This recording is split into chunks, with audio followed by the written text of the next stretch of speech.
for my housing here in Kilifi, I've been staying at distant relatives, Ecolodge, and backpackers. So as the name implies, it is a eco lodge. Everything is very eco-friendly, very in nature. You might even see while I'm recording this some monkeys popping up and jumping around me.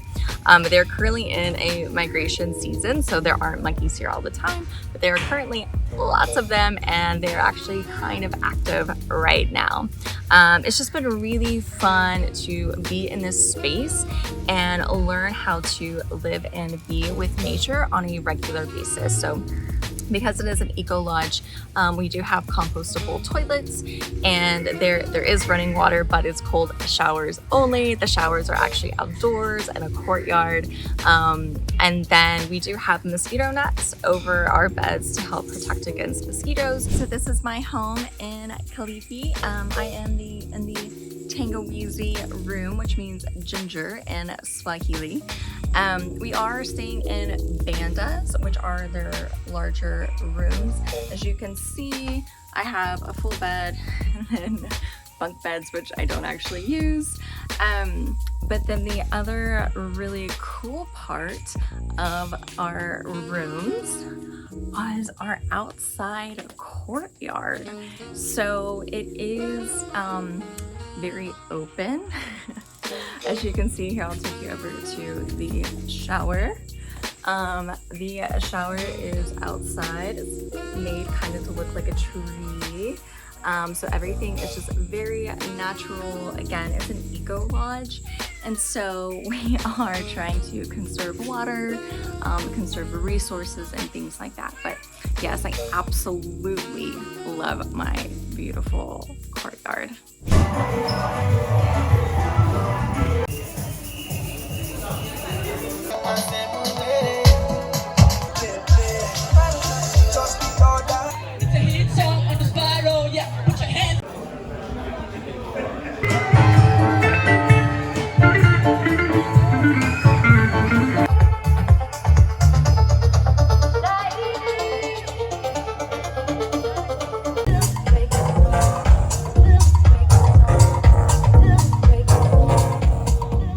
Distant Relatives is the place that we have decided to spend our time here for the month.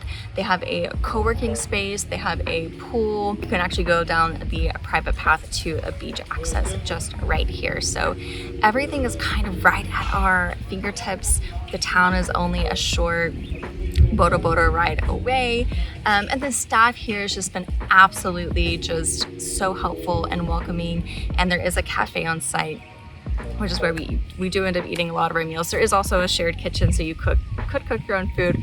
Most everyone in our group is just ordering from the cafe, because you get a lot of the local fruits and vegetables, and the meals are just really delicious. So that is where we are currently staying. If this was not really your style of living, quarters, eco lodge, outdoor, totally understand. There are actually other areas in town. So there's a more nicer like upscale club hotel area that's not very far from here. Actually, it's just on the other side of the Kilifi Bridge. There's also other hotels and resorts within this general area.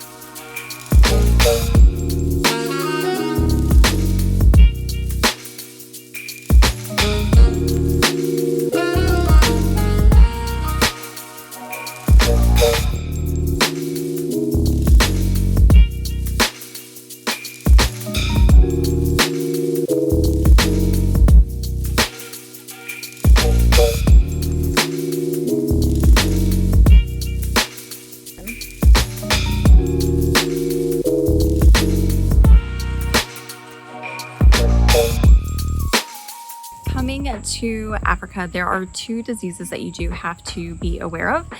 Those are yellow fever and malaria, both of which are diseases prevalent in Kenya. So let me talk about yellow fever first. Yellow fever is actually not very common in Kenya anymore. It has pretty much been eradicated. It is still considered a yellow fever country though, and so there are countries that if you travel from, say, Kenya to South Africa, which is where I'm going next, I do actually have to show proof of the yellow fever vaccine. So although it is not something that you're likely going to get while you're here. It is still on the list of yellow fever countries. So I would actually even say in Kilifi specifically, your chances of getting it are very, very low. And so it would be up to you whether or not you chose to get it coming to this destination. However, if you plan to travel to other countries in Africa, you'll just want to check their requirements from coming from Kenya if you need to show proof of that vaccination. So I did actually get the yellow fever vaccine to come here, less because I was afraid of getting it and more because I'm going to South Africa right after this.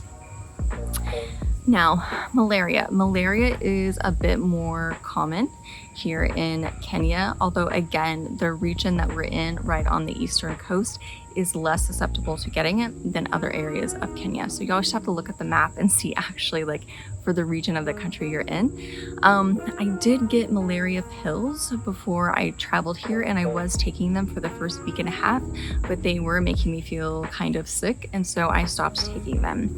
I also stopped taking them because I've been pleasantly surprised by how few mosquito bites I've actually been getting here.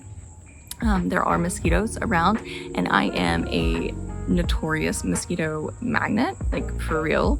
And I only get 0 to 2 bites a day, maybe. Really not very much, and it's usually more at dusk, kind of during like mosquito hour when they come out. That's really the main time. So you can get bug spray, you can get mosquito repellent, and wear that in the evenings, but I've honestly been okay without it. I haven't even really been wearing mosquito repellent, and I haven't been getting bit. So because the malaria pills were affecting me negatively, I did decide to stop taking them. But that's also just a personal decision. Definitely talk to your doctor both about the yellow fever and malaria before you travel here and decide what's best for you. Taking malaria pills for long periods of time isn't good for your health either. So like locals don't take them on a regular basis. It's really just visitors, or if you choose to go on a safari, that might be another time when you want to actually take them. But overall, I would say it's I did a lot of research before I came, but it really hasn't been a big deal, especially specifically here in Kilifi. But again, if you're going to other regions of Kenya or maybe other countries after Kenya, just check the requirements on entry into that country coming from a place that does have yellow fever and malaria. And the other thing to note is that right where we are here in Kilifi, there are multiple clinics and hospitals not very far from here that are really good. So we've already had 2 people in my group who've had to go to the doctor just for like minor illnesses. They've been seen quickly. The cost was not very much, and they were both able to get the antibiotics that they needed. And then as far as like a COVID test goes, actually there is a doctor who will come to distant relatives where we are, to our housing, and do the COVID test for us, and then we just get the results emailed. So as far as like if you do get sick or you are hurt or you're not feeling well, there's a university clinic that is really close by, and then there's also a like a regional Kilifi hospital. So and that hasn't really been a concern of ours either if we have started feeling bad.